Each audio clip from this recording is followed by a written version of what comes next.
Laissez-moi rigoler. J'ai une bonne et une mauvaise nouvelle. Laisse-moi commencer avec la bonne nouvelle parce que ça me concerne, ok? J'ai des sponsors. Oui, vous, vous là qui like mes vidéos, je vous aime. Merci, c'est la force. Donc, c'est une bonne nouvelle pour moi que plus de gens like mes vidéos et on sera plein au cours des années. Merci.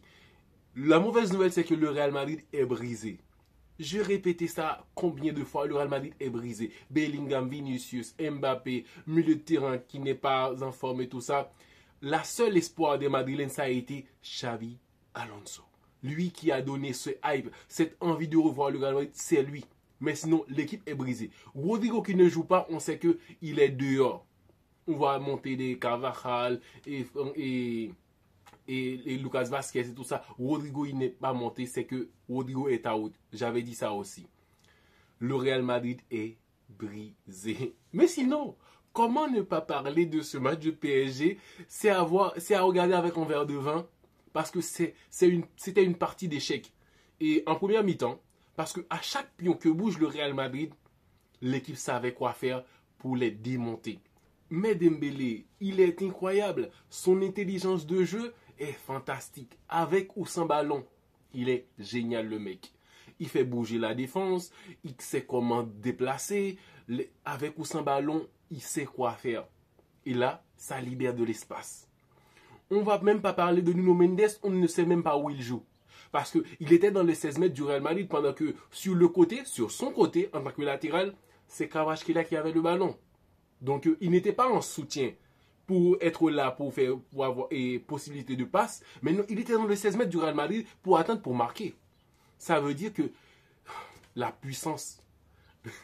Mais le Real Madrid ne voulait même pas atterrir. Ils ont fait le tour de Washington, mais la FIA a dit, ouais, franchement, le match c'est demain, il ne faut pas avoir peur. Maintenant, il faut aller, il faut descendre les gars. Il faut descendre pour jouer. Et Rudiger avait peur, il a fait un petit cadeau.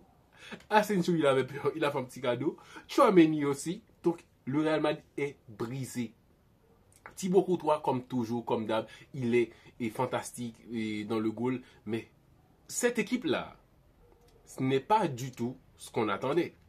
Quand même, on attendait que le Real Madrid allait faire un tout petit peu forcer les choses pour que le PSG sorte le grand jeu et tout ça. Il n'y avait pas ça. Il n'y avait pas ça, c'était de la rigolade pour le PSG. Et même en deuxième mi-temps, il ne voulait même pas marquer plus de buts. C'est comme si, comme le Real avait peur, peut-être Florentino Pérez a sifflé quelque chose au président Qatari et tout ça. Il dit, ouais, franchement, baisser le niveau, c'est le Real Madrid. On ne veut pas être humilié comme ça parce qu'on est Real Madrid. Ils ont payé, franchement. Le Real Madrid a payé pour ne pas perdre plus que 8 buts à 0, 6 buts à 0. Parce que première mi-temps, là, ce que j'ai vu, cette intensité. Ils ont fait sortir Dembélé très vite et l'autre là, Kvaratskhelia. C'est pour baisser un peu. Hein.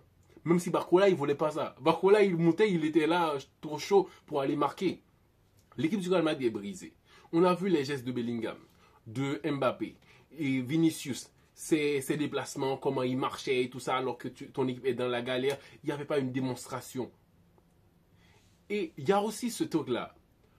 La formation du Real Madrid. Depuis là, j'ai dit, quelque chose ne va pas. Même si je savais que le Real Madrid allait perdre. C'était clair, ok? Quand j'ai vu Gonzalo, Mbappé, Vinicius en attaque, j'ai dit, il y a quelque chose qui ne va pas. Le coach n'a pas osé mettre quelqu'un, l'un des deux sur le banc.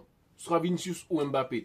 Et pour à la fin, le faire sortir à la 63e minute de jeu, Vinicius qui sort dans un match où le Real Madrid est en train de perdre, ou le PSG est en train de donner Palissa au Real Madrid, on fait sortir Vinicius, Bellingham.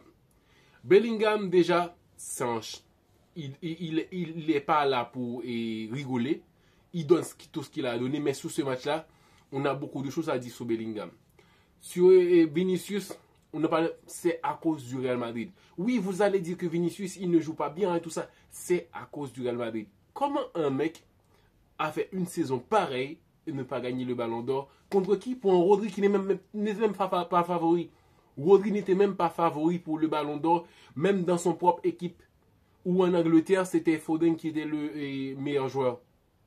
Donc là, on veut me faire croire que le Real Madrid, il soutenait Vinicius. L'époque de Ronaldo, le GOAT, c'était Modric qui était le ballon d'or 2018, je crois, pareil. Modric ballon d'or, alors que Ronaldo à la Juve faisait du sale. Non. On ne veut pas me faire croire que là, c'est le Real Madrid qui a lâché Vinicius, puis a racheté Mbappé, et là, la galère. C'est un humain. Donc on va dire que qu'il continue à jouer, à tout donner. Oui, il doit tout donner. Mais quand même, il faut penser les choses. On est tous humains. Mettez-vous à sa place. Donc là, cette équipe-là, il n'y a aucune excuse. Il n'y avait pas d'innocent, il n'y avait pas tel Alexandre. Non.